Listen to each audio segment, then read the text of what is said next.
The first thing Armin noticed was the sound of someone breaking quietly. Not loudly, not dramatically, but the kind of silent shattering that happens when a person has already cried too much and has nothing left except breath and disbelief. It was late morning, sunlight spilling through the cafe windows like forgiveness, when he saw her sitting alone near the corner table, shoulders hunched, hands wrapped around a cup she hadn't touched. In that moment, before logic or caution could step in, Armin felt a strange pull in his chest, the kind that comes when two wounded lives cross paths at exactly the wrong and right time. If you believe in kindness, second chances, and small moments that change everything, take a second to like, comment, share, and subscribe to the channel Shadowverse. Your support helps these stories reach hearts that need them. Armin was not a man who usually noticed other people's pain. Not because he lacked empathy, but because his own life had trained him to keep moving, head down, eyes forward. At 37, he was a single father of a 6-year-old boy named Zion, juggling deadlines at a logistics firm and school pickup times with the precision of someone who knew what happened when you dropped even one ball. His wife had died 3 years earlier after a sudden illness, leaving behind an apartment that still smelled faintly of her shampoo and a child who asked questions Armin still didn't know how to answer. Every morning, he woke up before sunrise, packed lunches, tied shoelaces, and rehearsed strength in the mirror because that was what survival demanded. The cafe had become his quiet refuge after dropping Zion at school. A place to sit for 15 minutes before work, to breathe without being needed, to exist as more than a father or an employee. That morning felt ordinary until it didn't. When Armin's eyes adjusted, he recognized the woman crying. Her name was Mare Noor, someone from the finance department 2 floors above his. They exchanged polite nods at work, the kind that carried no weight, no curiosity. Seeing her like this felt like discovering a crack in a wall you thought was solid. Mare was known at the office as composed, efficient, almost intimidating in her calm. Her hair was always neatly tied, her reports flawless. No one ever saw her late or flustered. But here, in daylight, in a public place, she looked smaller, undone, as if the world had finally caught up with her. Armin hesitated. He told himself it wasn't his place. He reminded himself of meetings, of responsibility, of boundaries. Still, his feet carried him forward. He ordered his coffee, then sat 2 tables away, not staring, not intruding. He told himself that was enough.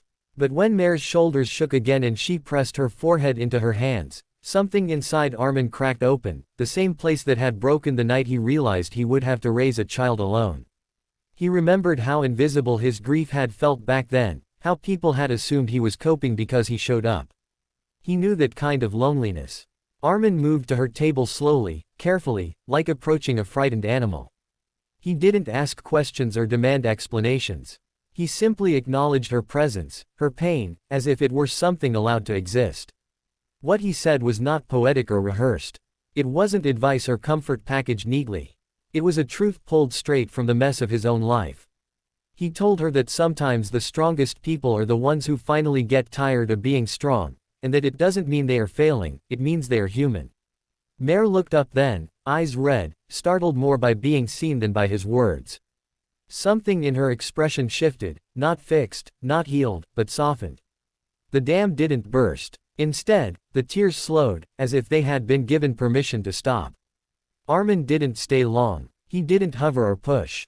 He left after a few minutes, carrying his coffee and a strange heaviness mixed with lightness in his chest, unaware that something irreversible had just begun. For the rest of the day, Armin found himself distracted. Numbers blurred, emails went unread.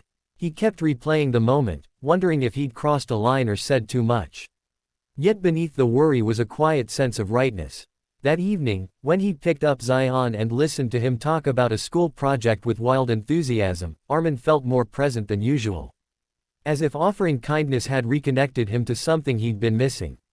Mare, on the other hand, went home and sat in her car long after turning off the engine.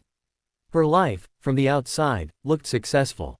A stable job, financial independence, respect. But beneath it was a long history of being the responsible one, the eldest daughter, the fixer. Recently, everything had collapsed at once. Her mother's health was failing, her engagement had ended after years of emotional neglect, and she'd been denied a promotion she'd sacrificed nights and weekends for. That morning at the cafe had been the first time the wait became unbearable. Armin's words echoed in her mind all day. Not because they solved anything, but because they named something she'd never allowed herself to admit. She was tired. And for the first time, she didn't feel ashamed of that fact. Over the next few weeks, their paths crossed more often. In elevators, during lunch breaks, in the quiet moments before meetings started. They didn't suddenly become close. There were no dramatic confessions or forced conversations. Just small acknowledgments, shared smiles, a growing sense of familiarity. One afternoon, Mare left a note on Armin's desk, thanking him for that morning, saying she hadn't known how much she needed to hear that she was allowed to be human. Armin kept the note folded in his wallet for days. It felt strange how something so small could feel so heavy with meaning. He didn't respond right away, unsure of what to say. His life was already full of responsibility and caution. Letting someone new matter felt risky. Still, something in Mare's honesty felt safe. Their connection deepened slowly, rooted in shared understanding rather than romance.